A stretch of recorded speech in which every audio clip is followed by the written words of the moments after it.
За онцгойлын байгууллагаас сар бүр тогтмол хүргэдэг Немо подкастын өнөөдрийн зочин Сүхбаатар дүүргийн Улаан загалмай хорооны арга зүйч одоо Монголын хүүхдийн зөвлөх багш Соёлмаа студид ярилцахаар хүрэлцэн ирсэн байна. Урилгуулын авч хүрэлцэн ирсэн танд баярлалаа.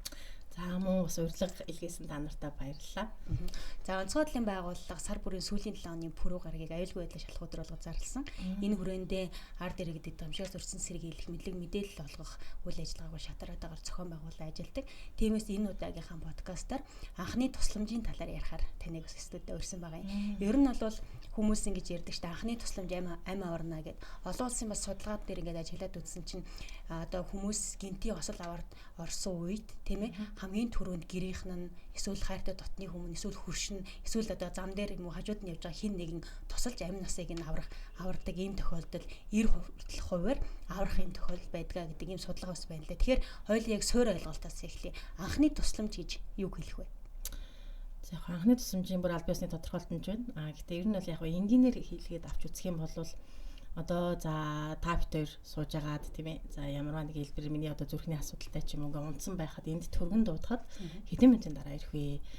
Гэтэл түргэн чи өөрөө бас олон тий дуудлага англи нь ялгаа нь энд унтсан байгаадаа соёлоо илүү одоо юутай соёлоод илүү тусламж хэрэгтэй юм уу? Магадгүй тэнд замын осолд орсон байгаадаа чимгээдэг гэдэг ч тусламж хэрэгтэй юу гэдэг ч юм ингээ ялгаад англиад ирсээр байтал за нэг 15-20 минут гэд бодохоор тэр хооронд хүртэлх хугацаанд л одоо яг мэрэгжлийн эмнэлгийн байгууллага ирэх хүртэлх хугацаанд л соёлоод тусламж үзүүлж байгааг л өөрт байгаа нөөц бололцоогоор ашиглаад гард орох материалаараа тусламж үзүүлж байгааг л ерөнхийдөө анхны тусламж гэдэг юм л да. Маш энгийнээр хэлвэл анхны тусламжинд бас дотроо олон төрөлтэй тий цус алдсан үед, зам дөрөв осолд орсон үед, зааваа алдсан үед гээд ер нь ямар төрлүүд байна. Тэдгээрийн онцлог ялгаатай талууд юу байгаа вэ? За ер нь бол тэгэл хүний амьдрал өөрөө их баялаг тий. Заримдаа ингээд бид нар ингээд хичээл заагаад явахт ч юм уу эсвэл хүүхдүүдэд би ер нь болсон хүүхдүүдэд ялангуяа анхны тусламж хичээл зааж явдаг. Тэгээд ингээд явж явах үед болоод ирэхээр ингээд өөрөө их баялаг учраас одоо жишээлбэл төлөгдөлт байна, хөлтөлт байна тий. Янз бүрийн ослын гэмтлүүд байна шүү дээ. Яс сурах байна, цус алдалт байна. За тархины гэмтлүүд гэдэг ч юм уу. За ухаан алдах үеийн тий амьсгалтай үеийн ингээл гих мэдчлээ ингээд маш олон төрөл. Энийг одоо ингээд яг тийм гэж бас яг тийм онол гэсэн юм байхгүй. Ингээд амьдрал дээр гарч ирдэг бүх одоо жишээлбэл угаартах гэдэг ч юм уу. Ингээд энэ бүх гэмтэл дээр л яаж тусламж үзүүлэх вэ гэдгийг л ерөнхийдөө хүмүүст заадаг. Тэрийг бас хүмүүс мэддэг байгаасаа гэж хүсдэг гэх юм уу да тийм. Тэгээ дээрээс та бас амьдрал дээр дийлэнх тохиолдож байгаа бодит кейс дээр үндэслээд бас тайлбарлаад хэлээд өгч. За миний амьдрал дээр илүү их кейс гэх юм бол би яг зүгээр ингээд нөгөө хөдөө гадаа орон нутгаар явж байхад аягүй их нөгөө ерөөдөө одоо ихсээд ахч байх хэрэгтэй. Гэтэ ер нь бол зам дээр осолтооч таарч тусламж үзүүлж байсан тохиолдол байгаа. За тэгээд мөн бас хөдөөрөө явж байхдаа бид нар бас одоо хүүхдийн тархитлагаа гэмтсэн үед ч бас тусламж үзүүлсэн үе байгаа. Ер нь ингээд амьдрал дээр гарч ирдэг төлөгцсөн үед ч гэдэг ч юм. Зөвхөн ахын жишээн дээр ирэхэд л одоо хүүхдэд төлөгдөд хүртэл тусламж үзүүлэх гих мэдчлээ ингээд тохиолдлууд гарч идэг. Амьдрал дээр нь ингээд тохиолдож л байдаг жижиг гэхгүй аслуудыг л ер нь бол яг цаг тухайд нь л арга хэмжээ аваад байгаа байхгүй юу. Тэгэхээр энүүгээр анхны тусламж өөрөө маш их ач холбогдолтой. Энийг бас ер нь бол хүн болгоно түрүүн таны хэлсэн шүү дээ нөгөө хамгийн ойр дотны хүмүүс илүү те туслах тэгээ хажуугаар өнгөрч яваа хүмүүс туслах гэд өнөөдөр та битээр сууж агаад ямарваа нэгэн хэлбэрээр одоо энэ сууж байгаа хүмүүс маань ч юм асуудалд орлоо гэхэд би тусламж үзүүлээ зогсчих биш те дараа нь дахиад миний дараа одоо цэнтэй гэдэг бүсгүй юм бас тусламж үзүүлэх гэдэг ч юм ингээд явах юм бол магадгүй энд ухаалцсан хүн амь аврагдах боломжтой те гих мэдчлээ ингээд хүн болгон мэддэг байгаасай л гэж ер нь бодож яадаг. Ер нь бол улаан загалмай өөрийнх нь зарчим ч гэсэн ер нь тийм. Одоо юу гэдэг анхны тусламж үзүүлэхэд бас зарчим гэж байна тий. Одоо дэлхийн тахинд ч юм уу олон улсад хэрэгдэж байгаа 4C зарчим гэж байна л да. Тэгэхээр тэр ямар зарчмууд одоо 4C зарчим гэж нэрлэгдэж байна. Маш нэгээр хэлэх юм бол одоо за зүгээр юун дээр ингээд автобусны буудлын дээр хүн зогсож тухай алдсан байлаа гэж бодоход тийм ээ. За тэр хүн яагаад нэг тухай одоо би тусламж үзүүлэхээр очсон байлаа гэж бодоход орчин үнэлэхээс эхэлнэ. Гэтэл одоо тэр хүн ухаан алдаад унтсан байхад би шууд гүйж очиж тусламж үзүүлэх нь бас өөрөө яг эрсдэл дагуулж байгаа гэсэн үг. Тэр хүн яаж ухаан алдсан юм бэ? Магадгүй цахилгаан цохилж ухаан алдсан байвал би магадгүй тэр хүнд очсноор дараагийн тэр осолдогч болоод хэвтэх магадлал өндөр тий. Гэтэл нөгөө түргэн маань хөөх юм тэнийг осолдогчд тусламж үзүүлэхэд ирж идэл дахиад нэг соёлоо хэвчээл бас яах вэ? Гэх мэтчлэн эхлээд хамгийн гол нь орчноо үнэлнэ, өөрийгөө үнэлнэ, өөрийнхөө аюулгүй байдлыг бас бодно. Тэгээд тухайн осолдогч маань ямарваа нэгэн одоо эрсдэлтэй нөхцөлд байх юм бол тэндээс нь холдуулна гэдэг ч юм уу. За тэгээд нөгөө ухаантай ухаангүйсгийн шалгана, амьсгалын шалгана. За тэгээд хамгийн сүүлд нөгөө юугаа хийнэ гэсэн утгаараа одоо нөгөө зүрх судас зүрхнэсхийн амьдруулалтаа хийнэ гэдэг ч юм уу. Ямар нөхцлөөс үнэлэн л дээ тухайн хүн үнэлэн.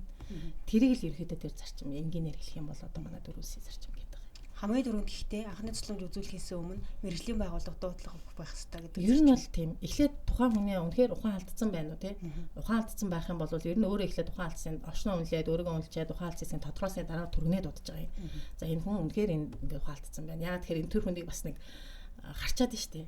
За түргэн минь яаралтай ирэхгүй бол энэ хүн ухаан алдсан байна.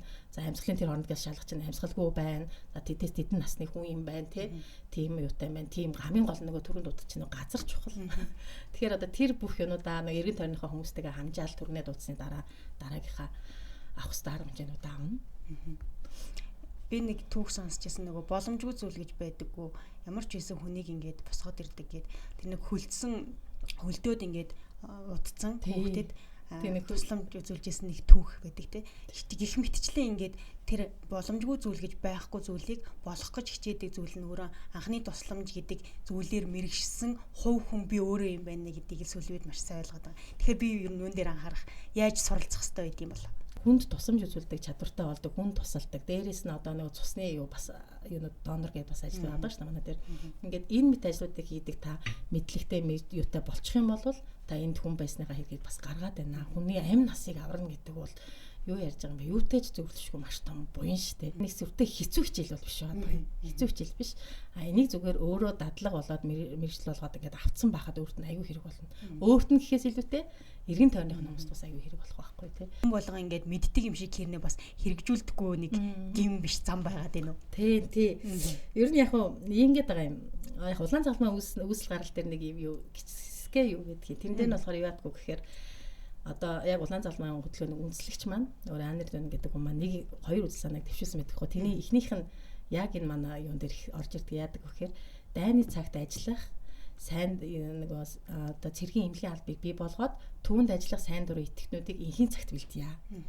Энэ яаж Монгол дээр буугаад байна гэхээр би бол өөрийнхөө ойлгоцоороо яг Монгол дээр хөрвүүлж буулгаад хүүхдүүдтэй эргээд юу заадаггүй гэхээр гамшиг Монголд бол дайм байхгүй тийм ээ. Сайхан оронд бид нар амьдарч байгаа. Гэхдээ гамшиг болдог. Газар хөдлөлтүүд болгоон байдаг гэдэг чинь манад бүс байгаа л энэ гэсэн үг тийм үү. Тодорхой хэмжээгээр газар хөдлөлтүүд бол зарим нь мэдрээ, зарим нь мэдрэхгүй байгаа тань. За тэгээд янз бүрийн гал ялангуяа энэ дүүргүүдэд хотын нөхцөлд бол үер тэг ямар их болж байна тийм. Гэтэл бид нэр энэ тохиолдож байгаа гамшиг, энэ тохиолдож байгаа осол болгон дээр өөрсдөө бэлэн байх хэрэгтэй юм байна. Өөрсдөө бэлдэх хэрэгтэй юм байна. Энийг бүр багаас нь бэлдэх хэрэгтэй. Одоо бүх цэцэрлэгийн хүмүүсийг хүртэл бэлддэг шүү дээ. Маамуу хөвдөл яах вэ ч юм уу тий. Одоо олон залмаа өөрсдөө гэсэн аргачлаараа. За дээрээс нь ногоон гэрэл цагаан шухам гэл бас явж байгаа. Гэх мэт чи тэн дотор анхны тусламжийн заавал нэг бүрэлдэхүүн хэсэг байдаг байхгүй. Тэгээ багш нарын хүртэл шалгадаг, багш нарт нь хүртэл хичээл ордог гэдэг ч юм. Ингээд нэг бүр өсвөр наснаас нь бага наснаас нь ингээд бэлтчихээр тэгээд нэг ингээд байгаа юм. Анзаархны томчууд та бүхэн одоо сургалтанд суугаад тэрийг гэртээ очиж хэрэгжүүлэх нь бас хэр бол ингээ яг бодоод үзвэл өөртөө завгүй асуудаг шүү дээ. Хүүхдүүдэд хичээл заачих юм бол хүүхдүүд тэр сурсан юм хамгийн түрүү яаж гэртээ очиж хэрэгжүүлдэг юм байна. Хамгийн ойр дотны хүмүүсээсээ. Одоо жишээлбэл танаа одоо бэлэн бай гэдээ одоо танаа манаа хийдэг сургалтууд байгаа шүү дээ. Хүүхдүүд заадаг юм шиг. Тэгэхэд л одоо за бүр яах вэ гэхээр орны толгойдох зураг үлгэж болтгүй юм байна гэдгийг чинь хүүхдүүд ойлгоод авчиж байгаа юм. Очоод тэрийг хэрэгжүүлсэн. Маргааш нь хичээл заачаад маргааш нь та нар гэртээ юу хэрэгжүүлэхээр зураг авсан. Эсвэл би нэг амьдралын алтан гурвалжингаа шалгасан энэ төр гэдэг аюу хөөрхөх юм ярьж байдаг. Тэгэхээр бид нар энэ хичээлийг энэ анхны тусламж гэхгүйгээр бас бэлэн бай гэсэн хичээлийг ч гэсэн яг энэ өсвөр наснаас нь заагаад өгчих юм бол бас аюу хэрэгтэй юм болов нэг Япон шиг тийм ээ. Ер нь бол нэг дадал хөвшил гэдэг юм яг хөвшил юм билээ. Яг туршийн одоо зарим яг нэг Викторийн ярианаас юмсаар хизээ хэрэг босголоо хизээч хэрэг болохгүй гэж бас бодож иж магадгүй л дээ. Гэхдээ эн чинь нөгөө зөв дадал, зөв хөвшил, зөв зуршил гэдэг чинь хизээч хүнийг нэг ямар нэгэн байдлаас авардаг хамгаалдаг зүйл гэж ойлгодог шүү. Тийм. Зүгээр үер дээр ингээд ажиллах одоо сая ихэл нөгөө одоо 2 жилийн өмнө Баян зүрх дүүрэгт нэлээдгүй том үер болсон шүү дээ. Тийм маш 4 хүний амнаас ирсэн маш их хохирол учирсан үер болсон. Тэн дээр ихэд л одоо өсвөрийн хүмүүс аваад ажиллаж исэн түүх надад байдгийн. Тэгэхээр тэр хүмүүс эндээс юу сурсан гэхээр үер дээр яаж ажиллах юм тий. Тэн дээр орж ирж байгаа хүмүүст яаж анхны тусламж үзүүлэх юм гэдэг зүгээр наад захын юг сурч эхэлж байгаа байхгүй юу. Тэгээ тэр чинь яг амьдралын хөвшил болно шүү дээ. Ер нь бол хүн юм сурчаад хүний толгооноос юм ч ухаад авдаггүй гэд хүн болгол хэлдэг шүү дээ тий. Тэрэн шиг хөвшил болгоцсон. Тэгээ хамгийн гол энэ хичээл ч өөрийг сонирхолтой. Нэг тийм ингээл зурагт үзээл те эсвэл дэлгэж хараал уйдаа суугаад байхгүй лекц биш чи яг практик 80% нь практик ажилладаг учраас хүүхдүүдэд аягүй сонирхолтой байдаг. Ер нь томчууд ч гэсэн аягүй сонирхдаг шүү дээ. Аягүй хүлээж авдаг гэх юм уу. Ер нь бол одоо яг хөө ингээд зүгээр ажиглаад байхад тий айлууд нэг юмий сантай.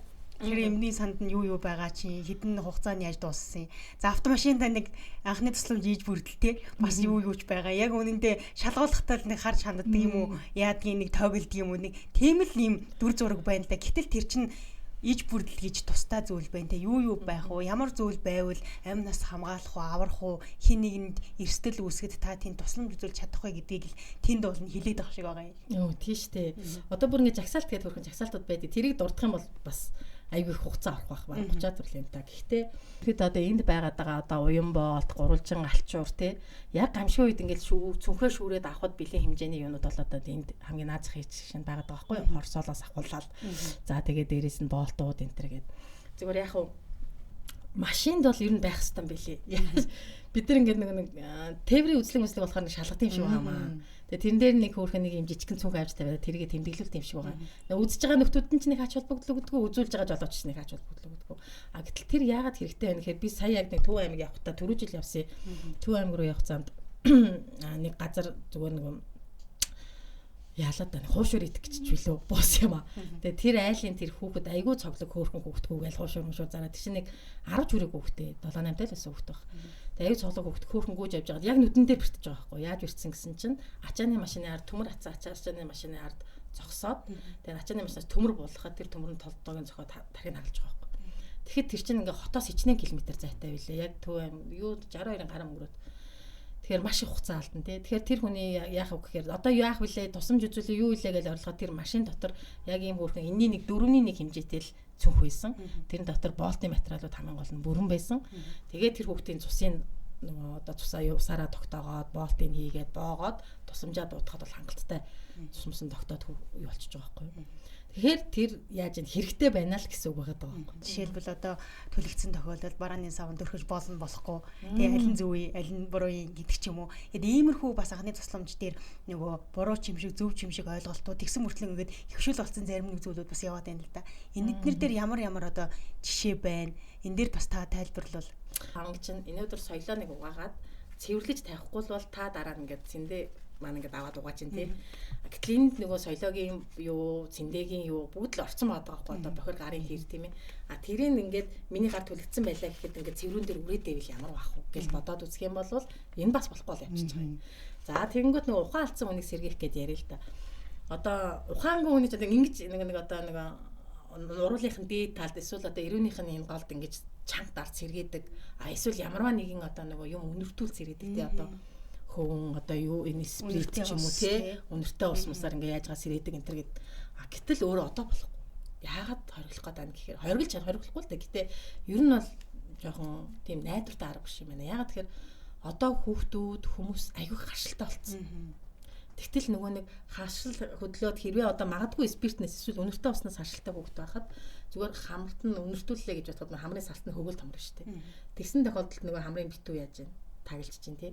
Тэг гих мэт чинь тэр чинь нөгөө тусамж үзүүлэхээс илүү баг хорлоод байгаа үстэй тий. Тэгэхээр аль болохоор одоо тийм нэг одоо хар аргаас жоохон татгалзаад арай өөр юугаар одоо хичээл нөхцөл өөр л болчихж байгаа байхгүй. Ер нь бол гэхдээ анхны тусамжийн хичээлүүдэд бид нар жил болгон өнөөдөр соёлоо 3 жилийн өмнө сураад багш болсон бол тэрийгээрээ л зан гэсэн юм байхгүй. Энд чинь өөрчлөгдөж идэг. Жил болгон 2-3 удаа өөрчлөгдөж идэг стандарттай. Тэгээд одоо магадгүй төлөгцсөн үеийн анхны тусламж гэхэд түрүү жил арай өөрөөр арга хэмжээд энэ жил бас нэг арай өөр нэмэгдэж орсон байх жишээ нэгдэг ч юм уу. Ингээ явцдаг болцсон. Ер нь бол шинжлэгдэж идэг. Тэгээд шинжлэгдсэн мэдээлэл болгоно бас хүмүүст хүрэхийг манай улаан залмаа бас аль болохоор хичээж ажилдаг. Талд одоо өвчнөр талд багш нар байна тийм. Нэг талдаа хүний амнаас аврагчсан нөгөө талдаа бас амнаас эрсдэл үүсгэж ийм аюултай зүйл. Тий. Буруу сурвал аюултай. Одоо цээжний гол даралт өгөх гэж ярьж байна тий.